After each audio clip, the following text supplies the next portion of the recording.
थोड़ी शर्म भी नहीं है इन लोगों को जो आरक्षण विरोधी आंदोलन चला रहे हैं। अब उपद्रव शुरू हुआ है कि शूद्रों को जो भी आरक्षित स्थान मिलते हैं विश्वविद्यालयों में, मेडिकल कॉलेजों में, इंजीनियरिंग कॉलेजों में, वो नहीं मिलने चाहिए। क्यों? क्योंकि स्वतंत्रता में और लोकतंत्र में सबको समान अधिकार होना चाहिए। मगर शूद्रों को तुमने 5000 साल में इतना दबाया है कि उनके विचारों के समान अधिकार का सवाल ही कहाँ उठता है। सबको गुण के अनुसार स्थान मिलना चाहिए, लेकिन 5000 साल से जिनको किताबें भी नहीं छूने दी गई, जिनको किसी तरह की शिक्षा नहीं मिली, वो ब्राह्मणों से, क्षत्रियों से, वैश्यों से कैसे टक्कर ले सकेंगे?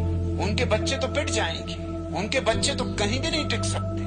उनके बच्चों को तो विशेष आरक्षण मिलना ही चाहिए। 5000, 10,000 साल जिनको सताया गया, तो कम से कम 100-200 साल तो निश्चित ही उनको विशेष आरक्षण मिलना चाहिए, ताकि इस योग्य हो जाएं कि वो खुद सीधा मुकाबला कर सके। जिस दिन इस योग्य हो जाएंगे, उस दिन आरक्षण अपने आप बंद हो जाए। लेकिन आरक्षण उनको नहीं मिलना चाहिए, इसके पीछे चालबाजी, षड्यंत्र वही है, क्योंकि सबको जाहिर है। मनुस्मृति, जिनके पैर 10,000 साल तक तुमने बांध रखे और अब 10,000 साल के बाद तुमने उनकी पैर की जंजीर तो अलग कर ली, तुम कहते हो सबको समान अधिकार है, इसलिए तुम भी दौड़ो दौड़ में। लेकिन जो लोग 10,000 साल से दौड़ते रहे हैं, धावक हैं, उनके साथ जिनके पैर 10,000 साल तक बंधे रहे, उनको दौड़ाओगे तो सिर्फ फजीयत होगी इनकी। ये 2-4 कदम भी न चल पाएंगे और गिर जाएंगे। ये कैसे जीत पाएंगे? ये प्रतिस्पर्धा में कैसे खड़े हो पाएंगे? थोड़ी शर्म भी नहीं है इन लोगों को। और ये आग फैलती जा रही है। अब राजस्थान में पहुंच गई, अब मध्य प्रदेश में पहुंचेगी, और एक दफे बिहार में पहुंच गई तो बिहार तो बुद्धुओं का अड्डा है।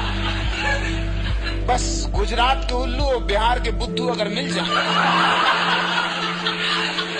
तो पर्याप्त। इस देश की बर्बादी के लिए फिर कोई और चीज की जरूरत नहीं, और ज्यादा देर नहीं लगेगी। और एक दफा उनके हाथ में मसाला आ गई तो फिर बहुत मुश्किल है, फिर उपद्रव भारी हो जाने वाला है और ये आग फैलने वाली है। और इस सब आग के पीछे ब्राह्मण है। और गुजरात से क्यों शुरू होती है आग? पहले भी गुजरात से शुरू हुई थी, अब फिर गुजरात से शुरू हुई। गुजरात से शुरू होने का कारण साफ, क्योंकि गुजरात के अहंकार को बड़ी तरक्की मिली कि गुजरात का बेटा और पूरे भारत का बाप हो गया। अब और क्या चाहिए? गुजराती का दिल बहुत खुश हुआ। 10,000 सालों से ब्राह्मण भारत की छाती पे बैठा, अब भी ये उतरना नहीं चाहता।